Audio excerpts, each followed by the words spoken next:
জয় গুরুদেব বন্ধুরা, আমার আজকে সোলো রোড ট্রিপের সেকেন্ড ডে।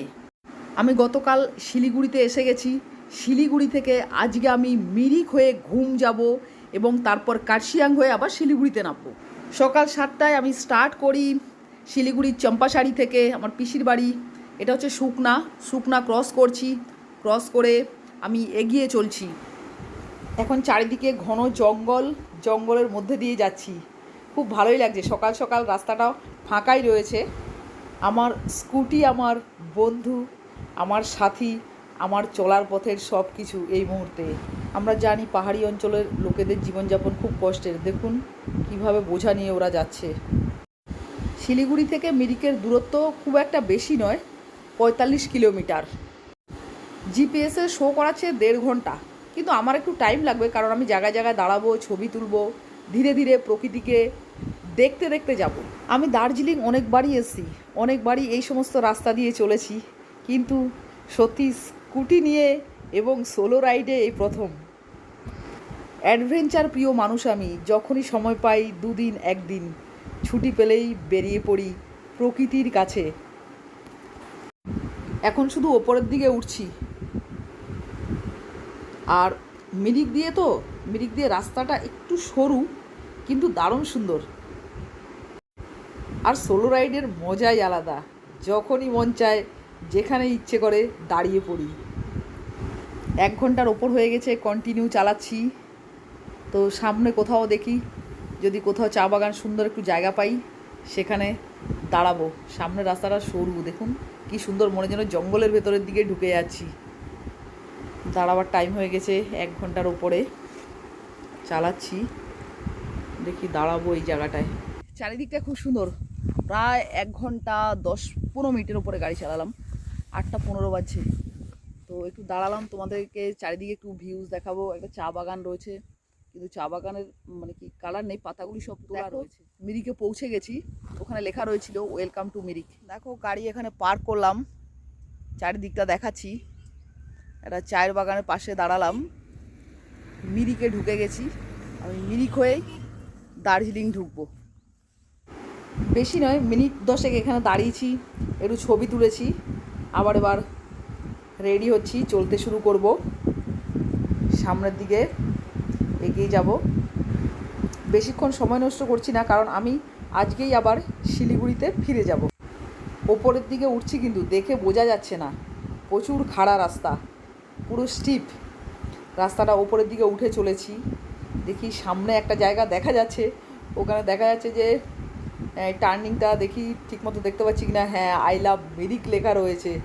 চলো ওখানে দাঁড়াবো, ওখানে একটা আবার ছবি তুলে তারপর আবার রওনা দেবো সামনের দিকে। দেখো বন্ধুরা, এখানে লেখা রয়েছে আই লাভ মিরিক। দেখো এখানে এসে আবার দাঁড়ালাম। এখানে মিরিকে ঢুকে গেছি। সব জায়গাতেই যেরকম লেখা থাকে, এখানেও লেখা রয়েছে আই লাভ মিরিক। মিরিক দিয়ে যাওয়া মানেই টি গার্ডেনের ভেতর দিয়ে যাওয়া। দার্জিলিংয়ে যত চা উৎপাদন হয়, সব থেকে বেশি উৎপাদন হয় এই মিরিকেই। মিরিক মানেই পুরো টি গার্ডেনে ভরা। প্রকৃতির খোলা আকাশের নিচে আমি বিচরণ করে বেড়াচ্ছি। রয়েছি দার্জিলিংয়ে, হিমালয়ের রানীর বুকে আমি ঘুরে বেড়াচ্ছি। এবার পাইন জঙ্গলের মধ্যে দিয়ে যাচ্ছি। মিরিক লেকে কিছুক্ষণ দাঁড়াবো। মিরিক লেক সামনে, এখান থেকে ওই 3-4 কিলোমিটার দূরত্ব। চলে এলাম মিরিক লেকে। মিরিক লেকটা কিন্তু একদম রোডের ওপরেই।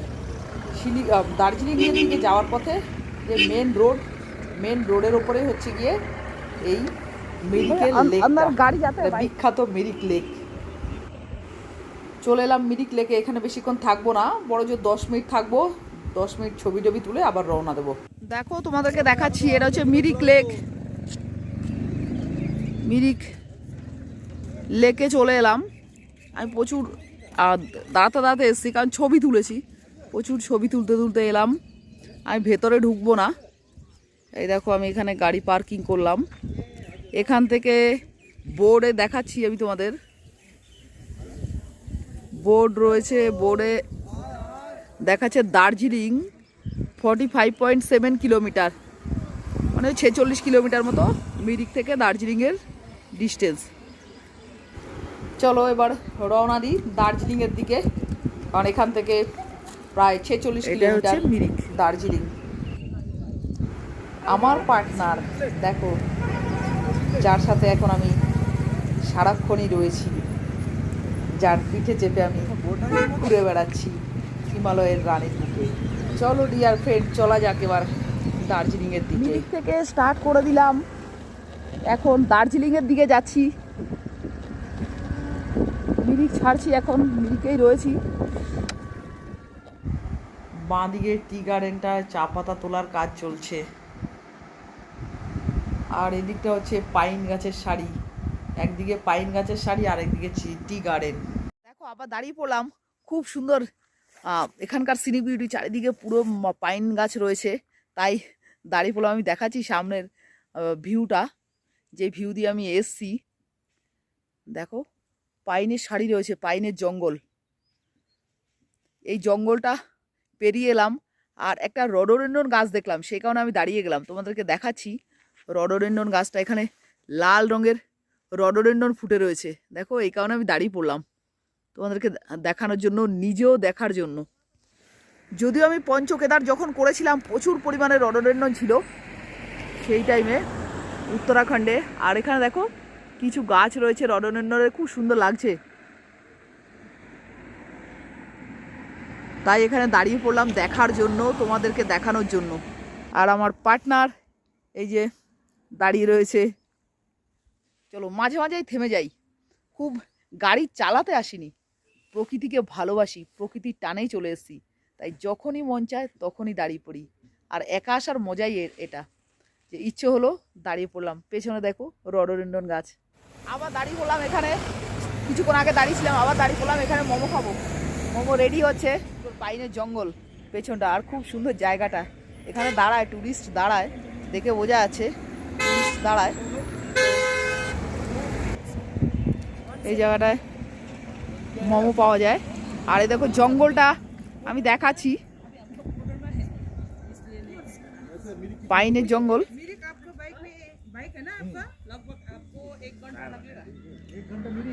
দেখো গাড়ি পার্ক করলাম, আর জায়গাটা আমার খুব ভালো লেগেছে। এরকম জায়গাতে খেতে ভালোই লাগে। এখানে মোমো তৈরি হচ্ছে। সামনে একটা জায়গা আছে, ওখানে কিন্তু পাইন জঙ্গলে ঢুকতে গেলে একটু 20 টাকা করে লাগে পার হেড। এখানে কিন্তু ফাঁকা জায়গা, অনেক কিন্তু ড্রাইভার দেখি এখানে নিয়ে এসে গাড়ি দাঁড় করিয়েছে। এখানে কিন্তু কোনো পয়সা লাগে না এই জঙ্গলে ঢুকতে গেলে। এখান থেকে এখনও 1.5 ঘন্টা লাগবে। তো আমার তো 1.5 ঘন্টা লাগবে, কারণ আমি খুব আস্তে আস্তে গাড়ি চালাই। দেখো এই জায়গাটাই, এখানে পাইন জঙ্গলে ঢুকতে গেলে 20 টাকা করে লাগে। এখানে একটু গাড়ির জ্যামও রয়েছে, কারণ সাইডে প্রচুর পার্কিং। এই মুহূর্তে লেপচা জগতে ঢুকছি। দেখো এখানে লেখা রয়েছে লেপচা জগৎ, খুব সুন্দর জায়গা কিন্তু লেপচা জগৎটা। আমার আজকের গন্তব্য হবে দার্জিলিংয়ের ঘুমে, যেটা আমাদের ভারতবর্ষের সবথেকে উঁচু রেলওয়ে স্টেশন। ঘুম প্রায় এসেই গেছি, 6 কিলোমিটার আগে, কিন্তু আবার কোথাও দাঁড়াবো, মোমো খাবো, এবার লাঞ্চ করব। লাঞ্চের টাইম হয়ে গেছে, তো একটা রেস্টুরেন্টে দাঁড়ালাম। ঘুম এখান থেকে 5 কিলোমিটার আগে। তো আমার মোমো খেতে খুব ভালো লাগে, মোমো দিয়ে আমি ব্রেকফাস্ট করলাম, মোমো দিয়ে আবার লাঞ্চও করব। লাঞ্চ এসে গেছে আমার, মোমো, স্যুপ আর পাঁপড় খাচ্ছি, এটা দিয়ে আজকে আমার লাঞ্চ। উত্তরবঙ্গ আসা মানেই মোমো, আর দার্জিলিং আসলে তো আর কোনো কথাই নেই। আমি সবসময় মোমো খেয়েই থাকতে পারি, কারণ মোমো আমার খুব ফেভারিট খাবার। আর আমি নর্থ বেঙ্গলের মোমোর টেস্ট কোথাও পাই না। ভারতবর্ষের যেখানে যেখানেই মোমো খেয়েছি, নর্থ বেঙ্গলের মতো এরকম টেস্টি মোমো আর কোথাও হয় না। আপনারাও যদি নর্থ বেঙ্গল ঘুরতে আসেন, অবশ্যই মোমোর টেস্ট নেবেন। এরপর একটা ব্ল্যাক কফি নিলাম, সুগার ছাড়া, চিনি ছাড়া কফি। চলো রেডি হয়ে নিলাম, এবার ঘুমে যাব। ঘুমে কিছুক্ষণ ছবি তুলবো, তারপরে সিধা আবার শিলিগুড়িতে গিয়ে নাম। ঘুমের দিকে যাচ্ছি, এখান থেকে বেশিক্ষণ টাইম লাগবে না, মিনিট 15 হয়তো টাইম লাগবে, 10-15 মিনিট। দেখো ঘুমে চলে এলাম, এটাই ছিল আমার আজকে পয়েন্ট, যে ঘুমে আসবো, ঘুম থেকে সোজা শিলিগুড়ির দিকে নেমে যাব। তাও তোমাদের দেখাচ্ছি। আমি ঘুমে চলে এলাম, আমার আজকের সফর এখানেই শেষ। ঘুম। আগে এক সময় দার্জিলিংয়ের ঘুমই ছিল বিশ্বের সবথেকে উচ্চতম রেলওয়ে স্টেশন। এখন এটা হচ্ছে ভারতবর্ষের সবথেকে উচ্চতম রেলওয়ে স্টেশন। বিশ্বের সবথেকে উঁচু রেলওয়ে স্টেশন হচ্ছে গিয়ে বর্তমানে চীনে। আমার এই সোলো রোড ট্রিপে নিজেকে কখনো একা মনে হয়নি। মনে হয় যেন আমার ঈশ্বর, আমার ভগবান, আমার গুরুদেব আমার সঙ্গেই রয়েছেন সব সময়। আর প্রায় আধা ঘন্টা হয়ে গেছে ঘুমে রয়েছি। এবার ফিরে যাব এখান থেকে শিলিগুড়ি, আবার চলে যাব। চলো, আমার আজকের যে দার্জিলিং আসা ঘুম, আমার ডেস্টিনেশন ছিল যে ঘুম আসা, ঘুম এলাম, ছবি তুললাম। আজকে সকালবেলা বেরিয়েছি শিলিগুড়ি থেকে, মিরিকে গেলাম, মিরিকে কিছুক্ষণ ছিলাম, মিরিক হয়ে আমি ঘুমে আসলাম। এবার আমি ঘুমে, আমার লাস্ট আজকের ডেস্টিনেশন ছিল ঘুম, ঘুম হয়ে গেল। ঘুম থেকে এবার আমি আবার ফিরে যাচ্ছি শিলিগুড়িতে। কার্শিয়াং হয়ে আমি এবার নিচের দিকে নামবো। রেডি হয়ে নিলাম আমি, কারণ এখানে একটু ঠান্ডা আছে, আর যখন গাড়িটা চালাচ্ছি তখন আরও ঠান্ডা লাগছে। একটু নিচের দিকে নামলে অবশ্য ঠিক হয়ে যাবে। চলো, আমি রেডি। কার্শিয়াং হয়ে নিচের দিকে আমি এবার নামবো। দেখো নিচের দিকে রাস্তাটা দেখো, নিচে দিয়ে এই যে রাস্তা দেখা যাচ্ছে, এই রাস্তা দিয়ে নিচের দিকে নামতে হবে। টোটালি ঢাল, খুব ঢাল, এটুকু হচ্ছে গিয়ে ঢাল। তো এই ঢালটা নামতে হবে, ভীষণ কেয়ারফুলি নামতে হবে। আমি দেখাচ্ছি তোমাদেরকে কোন রাস্তা দিয়ে যাব। পেছনে দেখো, ওই রাস্তা দিয়ে নামতে হবে। প্রচুর রাস্তাটা ঢাল, তো আমি ভীষণ আস্তে আস্তে গাড়ি চালাচ্ছি। সামনে দেখা যাচ্ছে যে লেখা রয়েছে আই লাভ কার্শিয়াং, সেখানে আমি দাঁড়াবো। এখানে দাঁড়িয়ে গেলাম 5 মিনিটের জন্য। লেখা রয়েছে আই লাভ কার্শিয়াং। আপনারা যারাই বেড়াতে আসেন, কার্শিয়াং হয়ে ওঠেন, ডেফিনেটলি আশা করি এখানে একবার দাঁড়ান, ছবি টবি তুলে তারপর আবার উপরের দিকে যান। আমি তো ছবি তুলছি, তুলে এবার নিচের দিকে নেমে যাব। এখান থেকে যে সামনের নজারাটা খুবই সুন্দর, খুব সুন্দর। আর দেখুন সামনে দেখা যাচ্ছে রাস্তাটা কীরকম নিচের দিকে, দেখুন গাড়িগুলি উঠে আসছে, নিচের দিকে পুরো নেমে যাচ্ছে। গাড়িগুলি উপরে উঠে আসা দেখে বোঝা যাচ্ছে যে কতটা নিচের দিক থেকে উঠে আসছে। আমি এখানে মিনিট 5 দাঁড়িয়েছি, ছবি তুলেছি। এবার আমি আবার সোজা রওনা দেবো শিলিগুড়ির দিকে। নিচে নেমে চলে এলাম। এবার দেখো সমতলে ঢুকে গেছি। আর এখান থেকে শিলিগুড়ি হচ্ছে গিয়ে 20-22 কিলোমিটার। পাহাড়ের পাদদেশ, এখানে টি গার্ডেন রয়েছে, চা বাগানে চা তুলছে শ্রমিকরা, সেই কারণে আমি একটু দাঁড়িয়ে গেলাম এখানে একটু দাঁড় করিয়ে দিলাম গাড়িটা, ছবি তুলবো বলে। দেখো চা তুলছে, কীভাবে চা দেখো। তোলে, যেটা আমরা গুগলের বইতে পড়েছি, নিজে চোখে দেখা চা পাতা তোলা। প্রত্যেক বাড়ি বলি দাঁড়াবো না, কিন্তু এত সুন্দর চারিদিকটা, সে না দাঁড়িয়ে আর পারি না। তো এনারা চা তুলছে দেখুন, সে কারণে দাঁড়িয়ে গেলাম। চা তোলা এনাদের শেষ হয়ে গেছে, কারণ এখন পড়ন্ত বিকেল, আমারও ফেরার সময় হয়ে গেছে, প্রায় 4টে বেজে গেছে। তো শ্রমিকরা সব ফিরে যাচ্ছেন ওনাদের বাড়িতে, আমিও ফিরে যাব শিলিগুড়িতে, পিসির বাড়িতে। এবার আর দাঁড়াবো না, সোজা একদম পিসির বাড়িতে গিয়েই থামবো। 7টা বাজে, সকাল 7টা বাজে 10 বেরিয়েছি। মিরিক হয়ে ঘুমে গেছি, কার্শিয়াং হয়ে নেমে চলে এসেছি শিলিগুড়িতে। কালকে যেখানে ছিলাম চম্পাশাড়ি পিসির বাড়িতে, আজকে চলে এলাম 4:30টার সময় চলে এসেছি। চলো, আমার জার্নি আজকে 2nd ডে ফিনিশ হলো।